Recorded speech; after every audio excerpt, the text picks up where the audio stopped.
lesson number 3 in our 3-lesson series on your driver. We've already covered alignment and how to hit it a bit further, and this time we want to help you with your consistency with your driver, because it's so important, isn't it? If you're not consistently down the middle in a reasonable distance, it's hard to score. Very hard to score. No fun being in the trees all day. Yeah, so you need the 3 components. You need to hit it straight, you need to have a little bit more distance, and you need to be able to consistently keep doing that. That's right, exactly.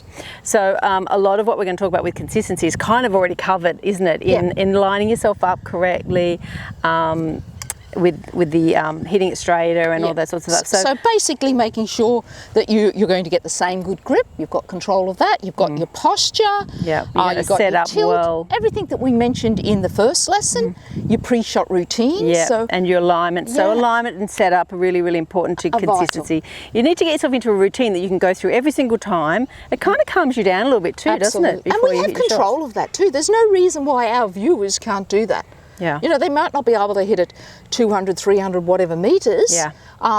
Some could, but it's like you've got control of that. That's right. So have a little routine, get yourself aligned up and set up correctly. Yeah. What's another thing for consistency, Dee? I think the other really important thing for consistency is to make sure that your driver is fitted to you. So make sure your driver is fitted to you. And I think the biggest issue we have is that people think, oh, I want to hit it further. My mates have this or my girlfriends have that, so they get too little loft. Yes. Too little loft is the destroyer of most golf swings, most drivers. That leads to total inconsistency, because the straighter this face, the differentiation, the variance is much, much bigger. That's why you hit a 9-9 straighter than you do a driver, because there's more loft on the club face. But also when there's a bit more loft on your driver, there's more air time, Dee.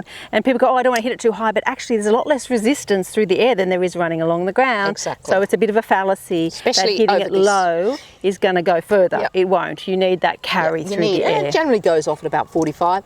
So I would suggest you go and get fitted for a driver. Spend some money on your driver. It's a fun club, right? Exactly. That's what makes golf fun. The other thing is, I think if we are inconsistent with our driver and it keeps happening, any fault we've got is going to be, a technical fault is going to be exaggerated with this big fellow. So what should people do if they can't get it under control? That's a big thing, isn't it, Dee? We talked about this before. We were trying to work out what we would say for this video.